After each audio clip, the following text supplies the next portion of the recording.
Just how good is the new Samsung Galaxy S8's camera in comparison to the iPhone 7 Plus? I wanted to find out, so I went on a day trip to record every aspect of these cameras and put them into one video for you. Now, on paper, these are actually incredibly similar. Both 12 megapixels, the S8 a 1.7 aperture, the iPhone 7 Plus a 1.8. So, follow me on this trip and I'll show you guys everything you need to know about these cameras. 4K, 1080p, stabilization, slow motion, the photos, pretty much everything, and low light, of course. So this is at the Japanese gardens. I went and took a day trip, really rainy day in Portland. So what I can tell already is on the Galaxy, colors are way more vibrant. Like, I'm not sure how that'll look on the computer. Maybe it's the display that's just showing it more accurately, but I don't know, the iPhone seems kind of flat here. So it's a cold, muggy day today in Portland. You're gonna notice things are looking a little gray. That's reality here, that's not the colors. But excited to see what Japanese gardens have in store for us. Now, immediately using these side by side, you can obviously see the color profile on the Galaxy is a little bit more vibrant. There's a little bit more contrast. The iPhone is a little grayer, darker. They're actually not that far off on the wide angle lens. Galaxy's maybe a little bit wider here. Sun's coming out. Check this out.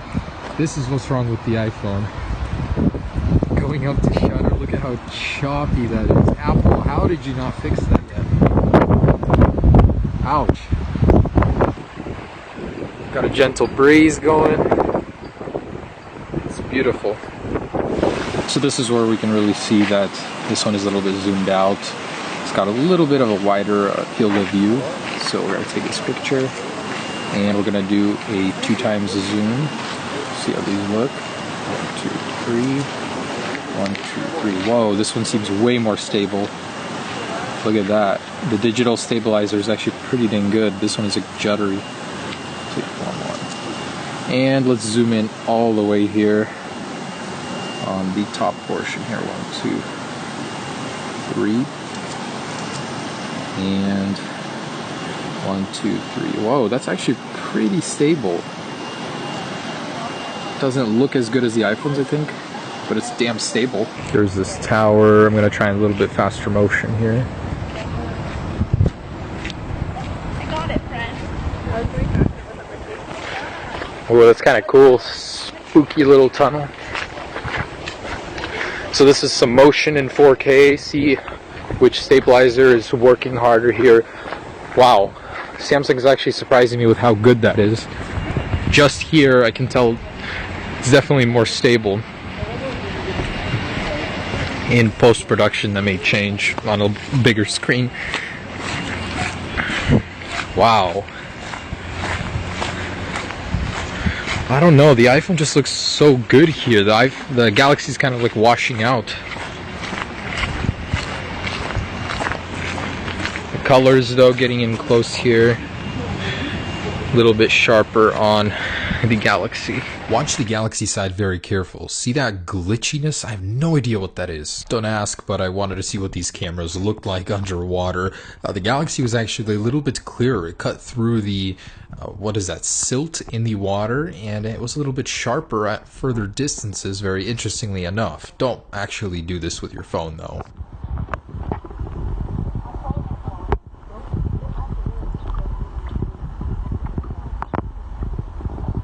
This is the one shot that made me realize the iPhone is amazing. Its colors were really accurate here, and it's just weird because at some points the S8 is better, some points the iPhone 7 is better, but here I could definitely tell the iPhone 7 had slightly better color reproduction. Believe it or not, it was really hard at times to even find a difference between these other than the color. The clarity and sharpness was amazing on both. Alright, so more greenery.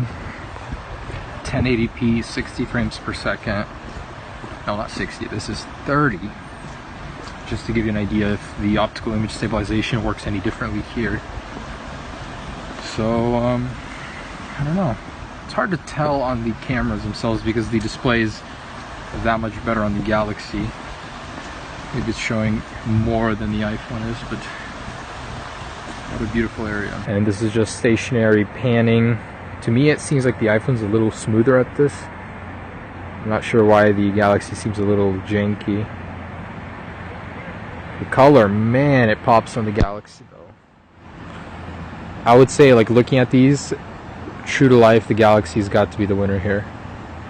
It's a little bit more accurate. The iPhone's a little gray and lifeless. While the bottom portion looks good, the top on the iPhone side is a little dull and lifeless. So front-facing camera on the Galaxy, it's in UHD, so 2560 by 1440. iPhone, I believe, is 1920 by 1080. Oh my goodness, that's crazy. This thing actually has like autofocus and blurs the background. Wow.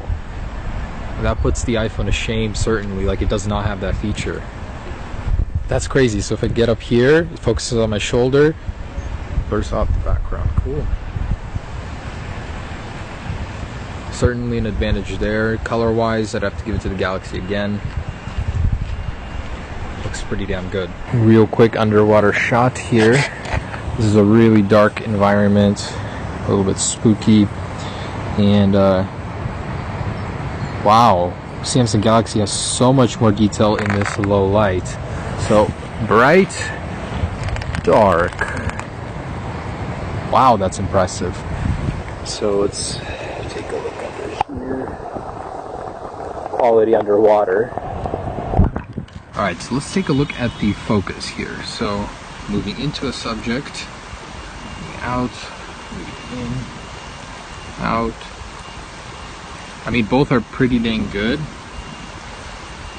but it seems like the Galaxy needs like stupid no time to focus. The iPhone takes a second here. Let's go away from the subject to it, away to it. Yeah, Galaxy's focus is faster here. Okay, 1, 2, 3. Yeah, iPhone hesitates for a good second before focusing. Galaxy's impressing me, man. Test. Now, stabilization was good on both, and now as I'm post-processing, I can tell that they're both not amazing, but they're very, very close. When you actually zoom in, though, the Samsung Galaxy S8 does a very good job with its digital stabilization.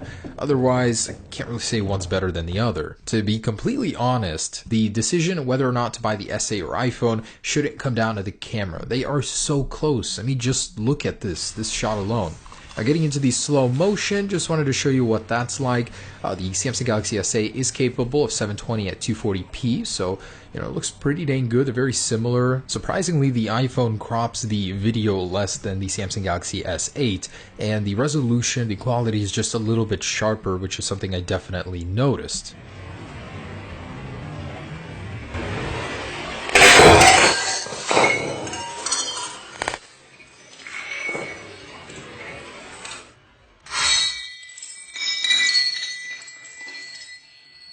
And to wrap this all up with, let's do a dark test. So, darkest place I can find at this time is the chicken coop.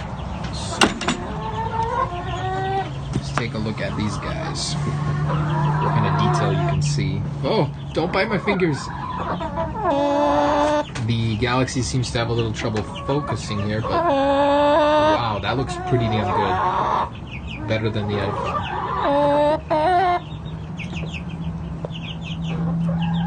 Oh, don't bite me. Hey, chickaroos. Chickies. Wow, on the Galaxy you can make out a lot of detail. I'd have to say this guy is far superior in the dark. You can make out a lot more quality, but they're both really, really good. iPhone has a lot of light bleeding in it. Hey, buddy. And some close-ups, macro shots here of the literally only living flower I can find right now. Oh, it's a bit windy. Here's an extreme close-up. Looks like getting in real close, the iPhone has a lot less trouble focusing. Out and in, we got a lot of detail. You can move in closer on the iPhone without it losing quality here, so that's cool.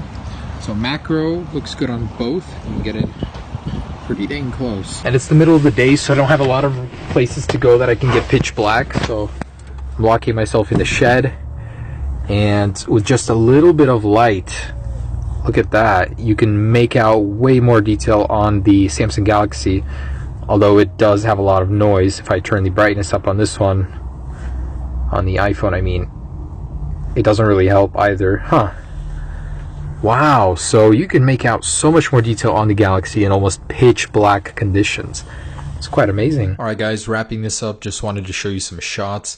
I gotta say, the front-facing camera on the Galaxy is amazing with its autofocus, but actual picture quality isn't that great. You know, the light exposure isn't that amazing. On the rear camera though, both are very capable, very similar. So these devices, it's really hard to pick a winner here. Both are amazing. They're so close. Again, I wouldn't choose one solely based on the camera. Thanks for watching guys. Be sure to check out the speed test and got more coming. Peace.